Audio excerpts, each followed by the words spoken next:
Hi everyone, I'm Carolyn Lookabill here at the Lantern of Chagrin Valley Assisted Living just outside Cleveland, Ohio.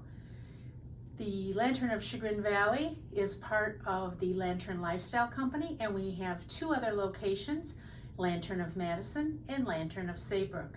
All three of our communities have a weekly program to bring resources and helpful information to caregivers all across the United States. We're so thrilled that you've been able to join us in the past few months as our program continues to grow. As we said last week, we're looking at changing the name of the program, so instead of Carolyn's Caregiving Connection, look for a new name in the next couple of weeks. We'll keep that as a surprise. As you know, we've covered a number of different topics since May at all three of our locations, and we invite you, if you haven't seen the past programs, to find them. You can find them on our Facebook pages at all three of our communities. You can find them on LinkedIn, and you can find them on YouTube. So many opportunities for you to see any of the programs at any of your locations. We also welcome your comments and your questions, particularly suggestions for topics for future programs. And we do ask if you'll help us grow the program with a like, a comment, or a share if you are tuning in via Facebook. Well, tonight we have a very, very exciting topic for us because here at the Lantern and all of our communities, as well as I'm quite sure other senior living communities across the United States, we're dealing with a lot of emotions as part of this COVID pandemic. And one of the emotions that we have is that sense of, will we get through this? Will we get through this together? How will we get through this? And our connections to others, to spirituality, and to that feeling of hope that brings us to that next day. So we're excited today to have our guest with us. This is Pastor Nate Hunter, who is the pastor here at the Lantern of Chagrin Valley Assisted Living. So welcome, Pastor Nate. Thank you. It's wonderful to be here. Well, thank you. We're so glad to have you. Now, you are the leader of our Bible study program here. Is that correct? That's correct, yes. Now, tell us a little bit about that. Well, I actually asked if I could come in and do some Bible studies here because I used to be a pastor of a local church, a couple of different local churches here in the Cleveland area, and went on to some other issues in my life, and I call it medical retirement instead of some physical issues, and Absolutely. said I can't do that on a regular basis and actually lead a whole congregation. So I checked in with a number of different care centers, senior living places, and said, do you have a place for a Bible study there? Do you need someone to be there to help shepherd in a spiritual way the people there? And there were a number of different care centers and senior livings that said, yes, we would love to do that. So it basically centers around a weekly Bible study.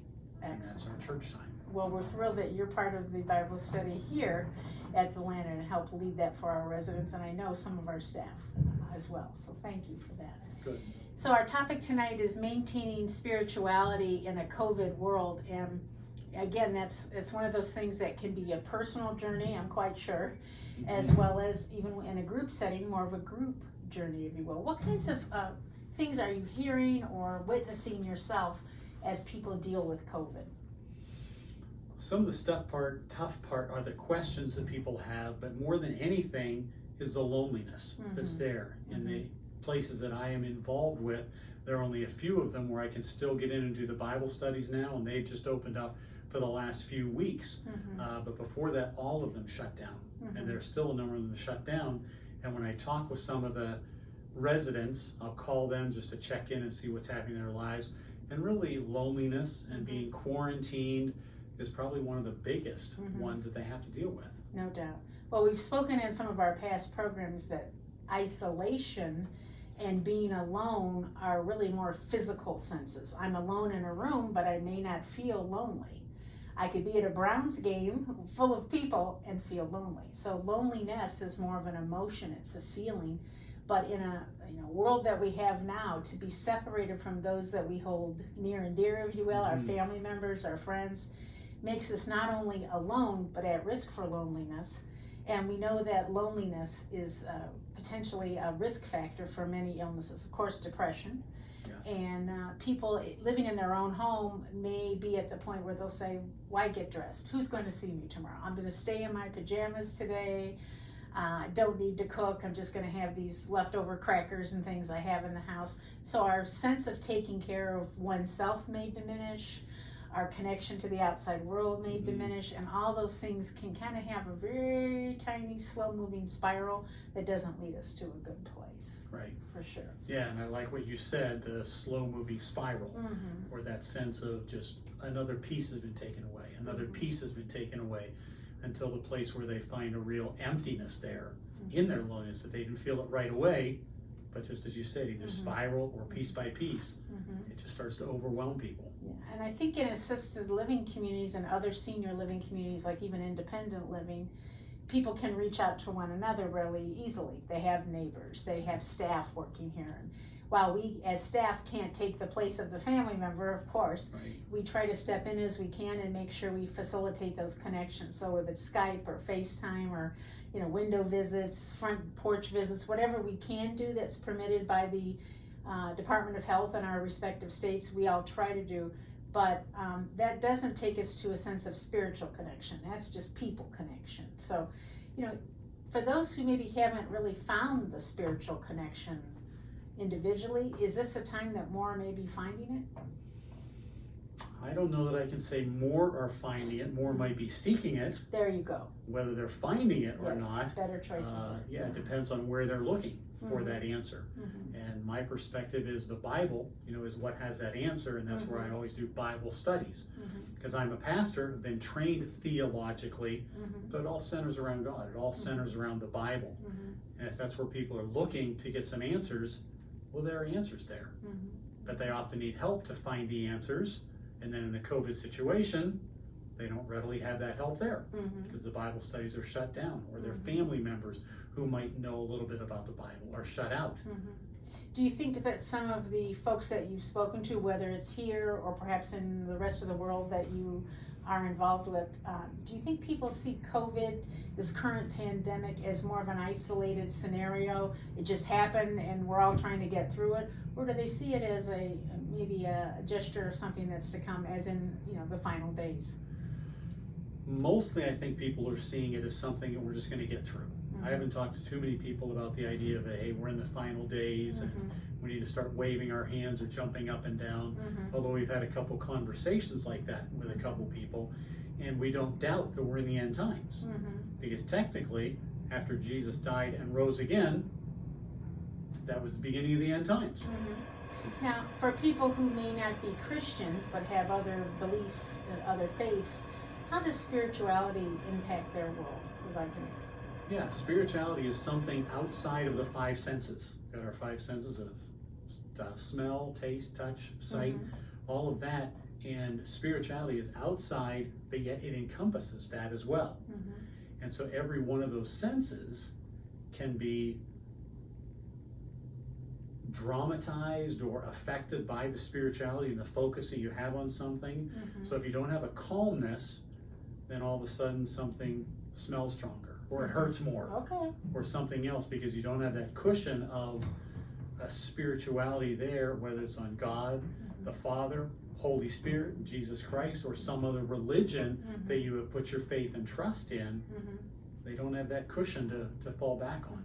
So if we don't have a cushion of spirituality, whatever our belief system, does that make us perhaps, I'm guessing now, I'm not a pastor of course, but more fearful of what's happening? It can make everything not just being fearful, but you get angry quicker. All those emotions, you're more at the surface with those emotions, versus they have to go through the filter of what my spiritual belief is before they actually hit my emotions. Well, I'm a believer here that with many of our residents who lived through a couple of world wars, or their parents also did, and depression, of course, and some hard times along their journeys in life, they persevered, they got through it, whatever ways they did as part of their journey, and many of them see this as something that they can help teach the younger ones. Bad things happened in my younger years, and here's what we did to come through it as an individual, as a family, a community, and maybe even as a nation. You know, you hear some of our residents talk about the things that were done during the World War II years. They saved string, and no one wore hosiery, and you know, the ladies didn't have lipstick, and they rationed sugar and flour. But those were things that were considered sacrifices for the better good.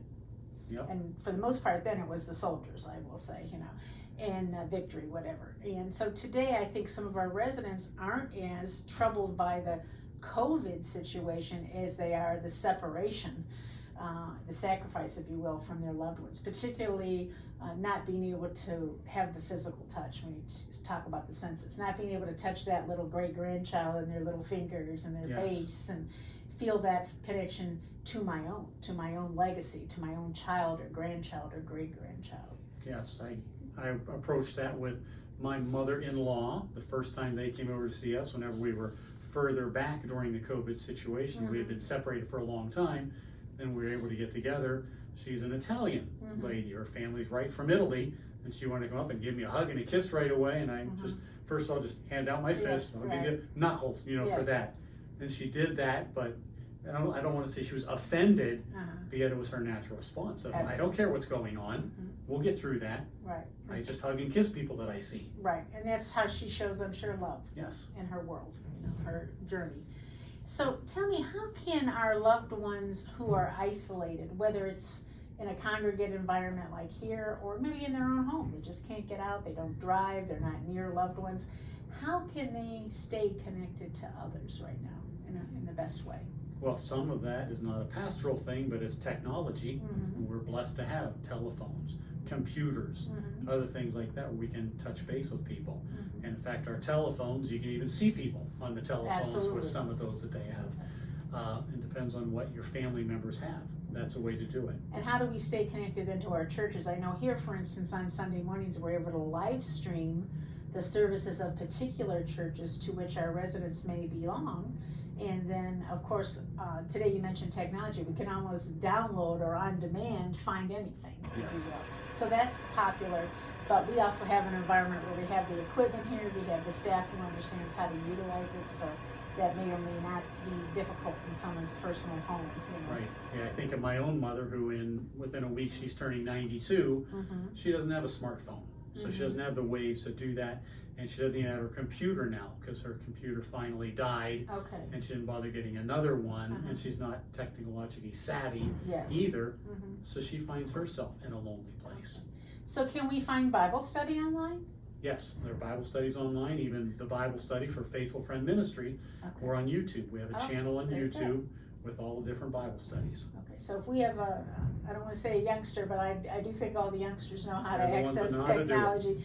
If we have somebody that can help us, maybe we can set that up for grandma or grandpa so that they have that access. If Yes. You will. Yeah. And what about the Bible itself? Those who enjoy reading the Bible and find peace and strength in reading the Bible. I know we have large print Bibles, but don't we have the ability now to find the Bible online and the Bible spoken to us in an audio fashion? Yes, we have both of those things. When we get it online, sometimes again on your cell phone, you can even make the print bigger just by doing that to the phone. Absolutely. And so it's nice to be able to have that kind of technology.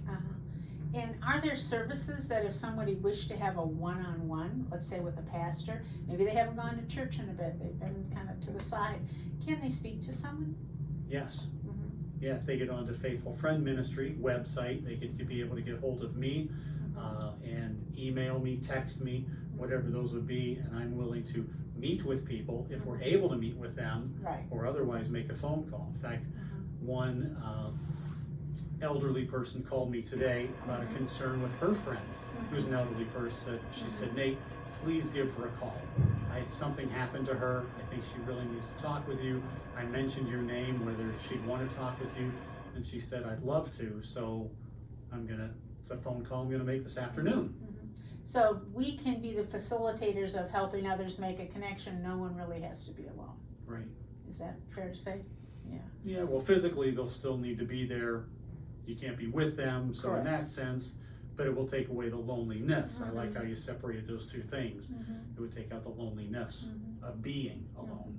So for family members that maybe are scattered across the country, grandma lives one spot and the children maybe live all over, and grandchildren, how can we support an older person who may be alone and we don't want them to be lonely. Using technology is one way. Some of the things that we find our families doing is they almost take turns on a schedule. So one child calls Monday, one child calls Tuesday, so we know that mom and dad are getting calls every day of the week, and they're getting their private time with each child. And then maybe they, as a group, check in on Sunday, or something like that. We have families that will ask all the younger ones in school to send pictures or something that they're doing as part of a school project to grandma and grandpa so that they get mail. A lot of people, even here in the senior living communities, they love mail. See, that's what was going to be my suggestion. Right. Say just do a card and put a little note on it, because the especially elderly people, that's what they're used to doing and getting. And we grew up in a generation, I know in my own family, we wrote thank you notes all the time. We wrote letters.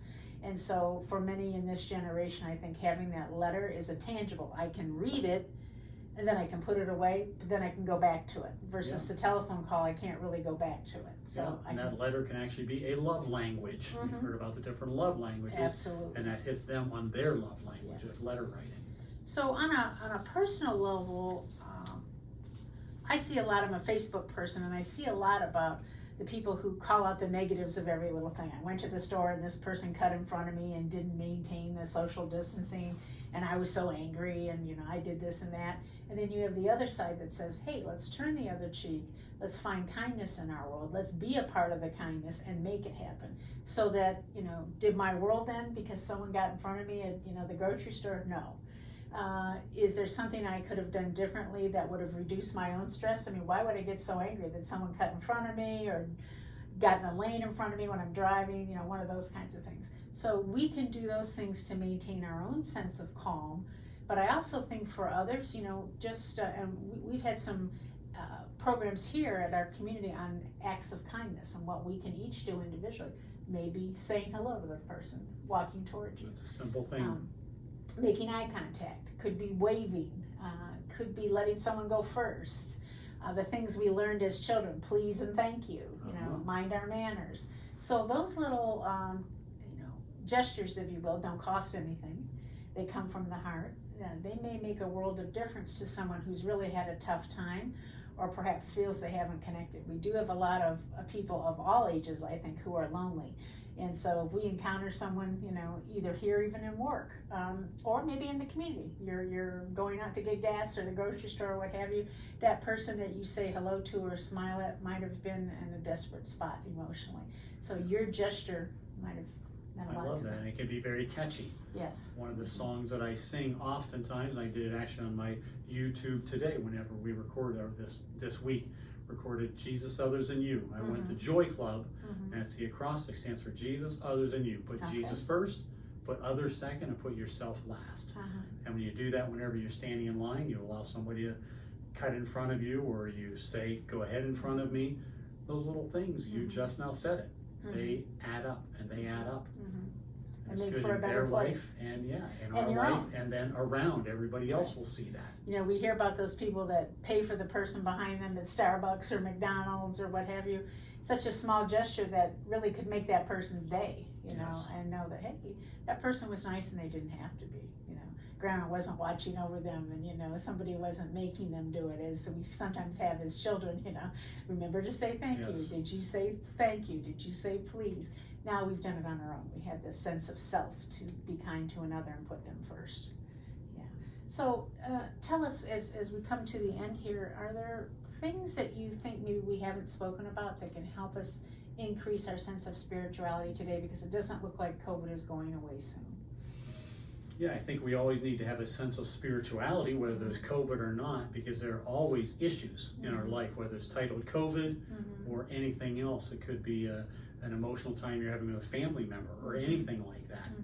We need to have some kind of, I use the word padding or cushion of spirituality. And I tie it right back into our Bible time and reading the Bible, meditation kind of time, clearing our minds of other things that are worrying us, and focusing more on Jesus and the name of Jesus. And also the power of prayer. And the power of prayer. Yeah. And not just praying for ourselves. One thing I've learned from our residents is, of course, they pray for themselves, but they pray for others. And putting that other person first is, again, powerful, I think, you know. Yes, it is. I pray for someone else more than my own need, if you will, in the moment. I also like to celebrate the positives, and I know Oprah has a whole series of articles and books on that. Her little, I can't think of what it is now, but like a grateful journal. Okay. She asks people to write things down, but not that she's a leader in that movement, but for each of us to find something in our everyday world that we can be grateful for. So maybe I saw a red cardinal today, or I did get a phone call from my grandchild, or I heard from a college roommate, or I had a good day that the sky was beautiful, the air was clean, and I got to walk outside when I got the mail. Yeah. You know, so little moments of positive interaction with my world may be the thing that I'm grateful for today, and then hopefully there'll be a momentum over time. We'll be And grateful. I like how you even said that. I don't know if the camera picked it up because you were looking at me. Uh-huh. You said, I saw a red cardinal today. Uh-huh. And there's Right. just this grin on your face Yes. of saying, and that made me feel good. Sure. And then that made me feel good. Like, Well, you're happy, excellent. I'm happy. That's right. And it didn't take us any need to have medicine. Right? So whenever we can feel good and feel better about our world without having to take a medication to do it, I think that's a big That's positive. a very good thing. Big positive. Well, I want to thank you for being our guest today. So appreciate it, and I hope you'll join us again. I would love to do that. Well, Thank you for doing what you do as well. Well, we appreciate that. All of us here, we have a great team at our community, and I've got to say probably every senior living community has the same. So I want to thank all of you who tune in each and every week. As we said, we do welcome your comments, your suggestions, and in our future upcoming shows, we're responding to those suggestions by having some additional speakers on topics that you have felt important to your world. This program is being recorded. As I said, it's being posted on different social media platforms like Facebook, LinkedIn, and YouTube. So we thank you for tuning in again, and I look forward to seeing you next week on the next edition of Carolyn's Caregiving Connection, which may have a new name by next week. And until then, I send you my best for today and always.